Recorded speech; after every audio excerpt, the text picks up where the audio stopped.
दोस्तों नमस्कार, मेरा नाम संजय मग्गू है और मौजूद है देश रोजाना के डिजिटल मीडिया प्लेटफॉर्म पर। जनवरी का महीना बीतने को है और जनवरी के बीतते महीने में मान लीजिए कि सूर्य नारायण भी प्रसन्न हैं। सर्दी में गर्मी का एहसास भी होने लगा है। चाहे वैसे गर्मी हो या सर्दी, मौसम का कैसा भी मिजाज हो, राजनीतिक मिजाज तो गर्म रहता है। और राजनीतिक मिजाज का गर्म होना इस समय यूं जरूरी है क्योंकि लगभग अगले एक महीने में, यानी कि फरवरी का महीना बीच में रह गया और मार्च के पहले पखवाड़े में भी कभी भी चुनाव की घोषणा हो सकती है, लोकसभा चुनाव की। और लोकसभा चुनाव का आगाज देख करके सभी राजनीतिक दल इस समय रणनीति बनाने में जुटे हुए हैं कि किस प्रकार से लोकसभा चुनाव के अंदर मैदान में उतरा जाए। भारतीय जनता पार्टी के लिए जहां चुनौती बनी हुई है कि किस प्रकार 2019 का जो उनका चुनाव परिणाम था, जो चुनाव का अंदर प्रदर्शन था, यानी कि 10 की 10 लोकसभा सीटों में बीजेपी जीती थी, उस प्रदर्शन को बरकरार रखा जाए। तो कांग्रेस के लिए चुनौती है कि आखिर कैसे लोकसभा की सीटों पर अपने प्रत्याशी खड़े किए जाएं, ऐसे प्रत्याशी हों जो कि भारतीय जनता पार्टी के प्रत्याशियों को चुनौती दे सकें। लेकिन चुनौती तो तब देंगे ना जब प्रत्याशी तय हो जाएंगे। चुनौती तो तब खड़ी करेंगे भारतीय जनता पार्टी के लिए हरियाणा कांग्रेस के नेता कि जब हरियाणा कांग्रेस के दबंग और बड़े नेता चुनाव मैदान में उतरने का मन बना लें। लेकिन अगर चुनाव मैदान में उतरने से पहले ही, चुनाव की घोषणा होने से पहले ही अगर कांग्रेस के बड़े नेता चुनाव से किनारा करते दिखें तो फिर हरियाणा प्रदेश की जनता के मन में संशय जरूर जाएगा कि आखिर थकी हुई सेना कैसे मुकाबला करेगी उन महारथियों से जिन्होंने कि पिछले लोकसभा चुनाव में 10 की 10 सीटें जीत ली थी। आगे बढ़ने से पहले आपको बताएं कि हरियाणा कांग्रेस के दो बड़े नेताओं, यानी कि पूर्व मुख्यमंत्री भूपेंद्र सिंह हुड्डा और कांग्रेस की बड़ी नेत्री कुमारी सैलजा ने, जो कांग्रेस के सूत्र बता रहे हैं कि लोकसभा चुनाव लड़ने से मना कर दिया है। कांग्रेस के आंतरिक सूत्र बताते हैं कि कांग्रेस के बड़े नेता, कद्दावर नेता लोकसभा के चुनाव मैदान में उतरना नहीं चाहते। अब इसके पीछे वजह क्या है ये तो वही जाने, लेकिन जनता तो कुछ यही अनुमान लगाएगी कि या तो इन नेताओं को लोकसभा चुनाव में किसी प्रकार का डर सता रहा है और या फिर कहीं इनकी निगाहें उसके बाद होने वाले मात्र विधानसभा चुनाव पर टिकी हैं। उस स्थिति में जबकि कांग्रेस के बड़े नेता करो या मरो की स्थिति में चल चुके हैं, उस कंडीशन में जबकि राहुल गांधी भरी सर्दी के अंदर यानी कि 15 जनवरी को पूर्वोत्तर के इलाकों से अपनी भारत जोड़ो न्याय यात्रा शुरू कर चुके हैं, उस हालात में जबकि इंडिया गठबंधन चरमराने लगा है तो कांग्रेस के लिए चुनौती होगी, कांग्रेस के लिए एक ठीक ठाक प्रदर्शन करने की चुनौती होगी। ऐसे हालात में अगर कांग्रेस के छत्रप लोकसभा चुनाव से किनारा करने लग जाएं तो फिर मान लीजिए कि कार्यकर्ताओं का उत्साह कैसा रहेगा। आगे बढ़ने से पहले आपको बताएं कि पिछला जो लोकसभा चुनाव हुआ था, हरियाणा की 10 की 10 लोकसभा सीटें जीती थी भारतीय जनता पार्टी। और अगर सिलसिलेवार आपसे बात करें लोकसभा सीटों की, तो किस सीट पर क्या प्रदर्शन रहा था, कैसी स्थिति रही थी, कौन कौन प्रत्याशी थे, वो प्रत्याशी आज कहां हैं, और अगर जो कांग्रेस के प्रत्याशी थे उनमें से कौन सा प्रत्याशी वापस चुनाव मैदान में आने की तैयारी कर रहा है। अगर बात हरियाणा की 10 लोकसभा सीटों की करें जिनमें कि 2 लोकसभा सीटें रिजर्व हैं, तो पहले रिजर्व सीटों की बात ही कर लें तो सिरसा लोकसभा सीट से पिछला जो चुनाव जीते थे वो सुनीता दुग्गल चुनाव जीती थी और सुनीता दुग्गल को पिछले लोकसभा चुनाव में 7,14,351 वोट मिले थे और उनके सामने थे अशोक तंवर कांग्रेस के प्रत्याशी के रूप में 4,44,033 वोट लिए थे उन्होंने। लेकिन आप मान लीजिए कि इस समय अशोक तंवर तृणमूल कांग्रेस और आम आदमी पार्टी की परिक्रमा लगाने के बाद में भारतीय जनता पार्टी में शामिल हो चुके हैं। तो मान लिया जाए कि सिरसा की लोकसभा सीट से जो कांग्रेस का प्रत्याशी था वो न केवल मैदान छोड़ चुका है बल्कि वो पार्टी भी छोड़ करके भारतीय जनता पार्टी में जा चुके हैं। और सिरसा की ही अगर बात करते चलें तो अशोक तंवर से पहले सिरसा लोकसभा सीट से कुमारी सैलजा सांसद रही हैं। कुमारी सैलजा ने जो कांग्रेस संदेश यात्रा सिरसा में लेकर पहुंची, उस यात्रा के अंदर लोगों का, कार्यकर्ताओं का जोश और उत्साह तो था, लेकिन अगर कुमारी सैलजा लोकसभा चुनाव लड़ने से मना कर रही हैं तो फिर मान लीजिए कि सिरसा में कांग्रेस को किसी नए चेहरे की तलाश है। और अगर आप बात करें अंबाला लोकसभा सीट की, अंबाला लोकसभा सीट भी रिजर्व सीट है। रतनलाल कटारिया वहां से सांसद बने थे जिनका निधन हो गया और वो सीट इस समय भी खाली पड़ी हुई है। रतनलाल कटारिया जी को 7,46,508 वोट मिले थे। चुनाव हारी थी उनके सामने कांग्रेस से कुमारी सैलजा, 4,04,163 वोट मिले थे कुमारी सैलजा को। और बात तो यहां भी वही आएगी कि अगर कुमारी सैलजा लोकसभा चुनाव लड़ने से मना कर चुकी हैं तो फिर अंबाला में भी कांग्रेस को किसी नए चेहरे की तलाश होगी। कांग्रेस को कोई नया चेहरा तलाशना होगा कि जो सामने आ सके। रतनलाल कटारिया जी के निधन के बाद जहां भारतीय जनता पार्टी की तरफ से, वैसे तो उनकी धर्मपत्नी बंतो कटारिया तैयारी कर रही हैं, लेकिन क्योंकि मैं आज आपसे बात केवल कांग्रेस की कर रहा हूं कि कांग्रेस के छत्रपों का क्या होगा, 10 लोकसभा सीटों पर कांग्रेस के प्रत्याशी कौन हो सकते हैं। ऐसे हालात में अगर अंबाला की सीट भी मान ली जाए, अगर सैलजा मना कर चुकी हैं तो फिर सैलजा के स्थान पर प्रत्याशी कौन हो सकता है, देखना यह भी होगा। अगर अगली बात करें तो करनाल लोकसभा सीट आएगी। Karnal Lok Sabha seat GT road की सीट, 9,11,594 वोट लिए थे करनाल लोकसभा सीट से भारतीय जनता पार्टी के प्रत्याशी संजय भाटिया ने, और उनके मुकाबले कांग्रेस के कुलदीप शर्मा थे। पूर्व स्पीकर, विधानसभा के पूर्व अध्यक्ष भूपेंद्र सिंह हुड्डा के खास सिपा सलार 2,55,452 वोट लिए थे। लेकिन कुलदीप शर्मा के बारे में भी लोग ऐसा कुछ कह रहे हैं कि अब की बार लोकसभा चुनाव से वो भी शायद दूरी बनाते दिखें। और अगर कुछ ऐसा होगा तो उस स्थिति में फिर करनाल में भी कांग्रेस को चेहरा तो तलाशना पड़ेगा।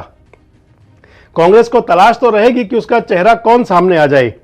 अगर अगली सीट की बात करें तो कुरुक्षेत्र लोकसभा सीट आती है। कुरुक्षेत्र लोकसभा सीट से नायब सिंह सैनी सांसद हैं।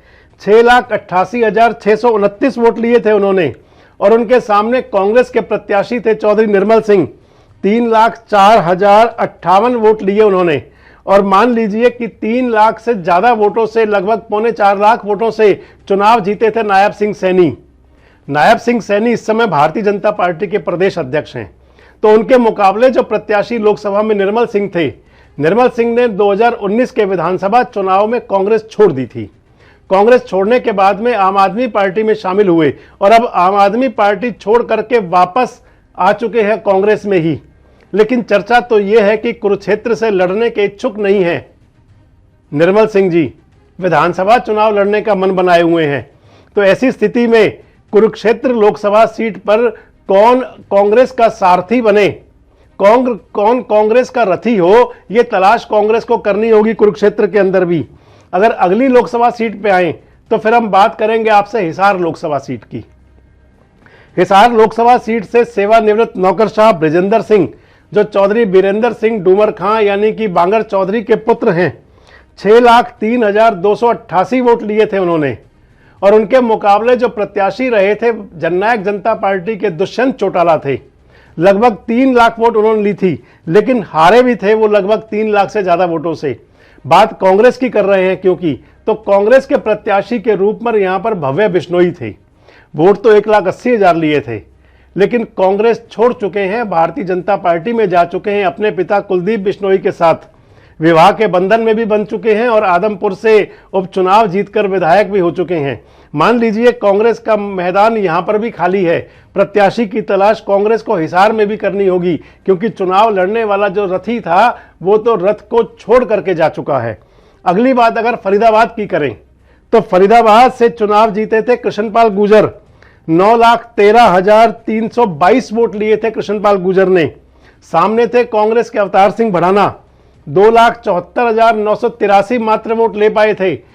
6.5 लाख वोटों से ज्यादा चुनाव हारे थे अवतार सिंह भड़ाना। लेकिन आजकल अवतार सिंह भड़ाना कौन सी पार्टी में है, शायद ये उन्हें खुद भी ना पता हो। शायद अवतार सिंह भड़ाना को खुद भी ना पता हो कि वो कौन सी राजनीतिक दल में हैं और कौन सी तैयारी कर रहे हैं। ऐसे में तलाश तो फरीदाबाद लोकसभा के लिए भी कांग्रेस को करनी होगी। हालांकि तैयारी तो चौधरी करण सिंह दलाल कर रहे हैं फरीदाबाद से, लेकिन क्या करण सिंह दलाल ही होंगे और या फिर कोई और चेहरा होगा, तलाश इस बात की रहेगी।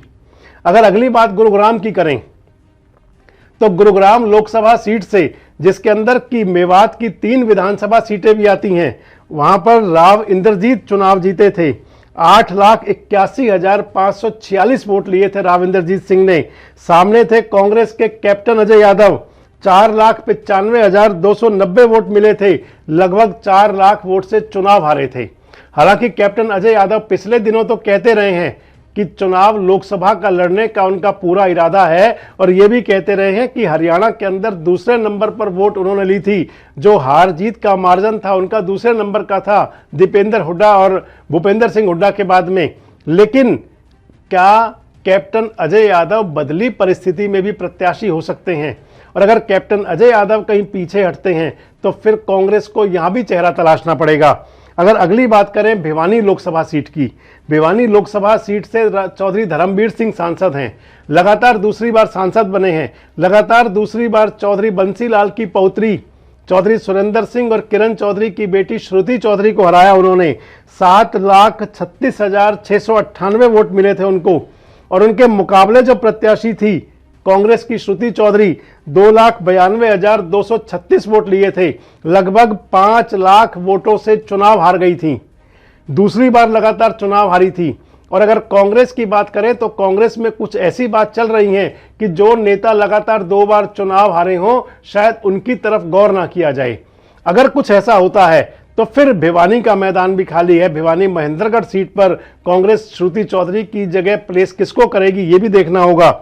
अगर बात सोनीपत की करें तो सोनीपत लोकसभा सीट से चुनाव जीते थे भारतीय जनता पार्टी के रमेश कौशिक। रमेश कौशिक को 5,87,664 वोट मिले थे। और उनके मुकाबले चुनाव लड़े थे कांग्रेस से भूपेंद्र सिंह हुड्डा, 4,22,800 वोट मिले थे। लगभग 1,60,65,000 वोट से भूपेंद्र सिंह हुड्डा चुनाव हार गए थे। और अब भूपेंद्र सिंह हुड्डा चुनाव लड़ने के लिए, लोकसभा चुनाव के लिए मना कर रहे हैं। अगर भूपेंद्र सिंह हुड्डा चुनाव नहीं लड़ेंगे तो फिर सोनीपत सीट पर भी कांग्रेस को नया चेहरा तलाशना पड़ेगा।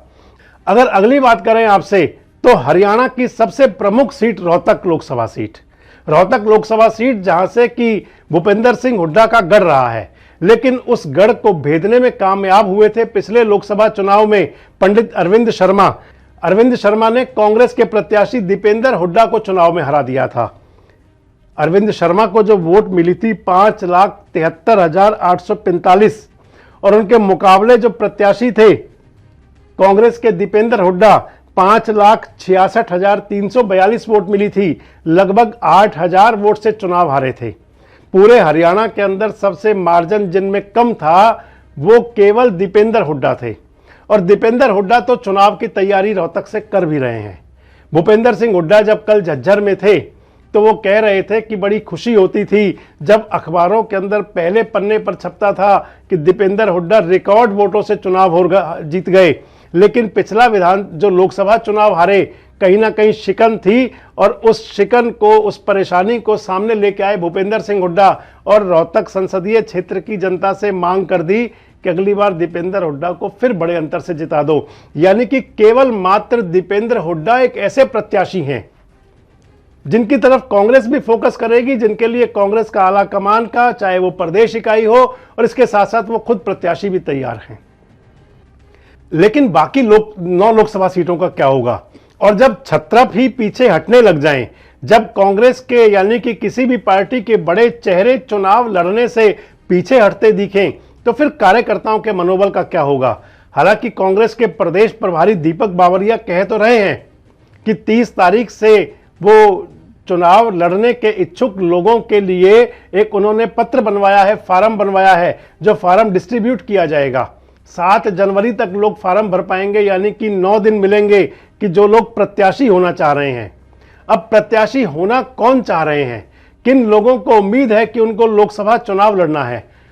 एक तरफ राम मंदिर का मुद्दा होगा, दूसरी तरफ 10 साल की भारतीय जनता पार्टी की सरकार होगी, तीसरी तरफ कांग्रेस के छत्रपों का गिरता हौसला होगा, चौथी तरफ टूटता इंडिया गठबंधन होगा, पांचवी तरफ बुलंद इरादे के साथ जहां भाजपा के कार्यकर्ता होंगे, तो उनका मुकाबला करने के लिए कहीं ना कहीं अपने छत्रपों, अपने नेताओं और अपने दिग्गजों की वजह से कहीं ना कहीं कुंठित और हताश निराश कांग्रेस के कार्यकर्ता ना हो जाएं, इस स्थिति से उबरने के लिए कांग्रेस को काफ़ी कुछ करना होगा। हालांकि 7 फरवरी तक कांग्रेस ने नामांकन तो मांगे हैं कि जो लोग चुनाव लड़ना चाहते हैं, लेकिन बड़ी बात यह है कि वो कौन से चेहरे होंगे जो कांग्रेस की टिकट पर चुनाव लड़कर लोकसभा के चुनाव में भारतीय जनता पार्टी के बढ़ते रथ को रोकने के लिए आगे आएंगे। नजर आपकी भी होगी, प्रयास हमारा भी होगा कि जब जब हरियाणा की राजनीति में कोई नया अपडेट हो तो आपको तुरंत उसके बारे में जरूर बताएं। बस इस प्रकार के वीडियोज और अपडेट्स के लिए हमारे साथ जुड़े रहें, देखते रहें देश रोजाना।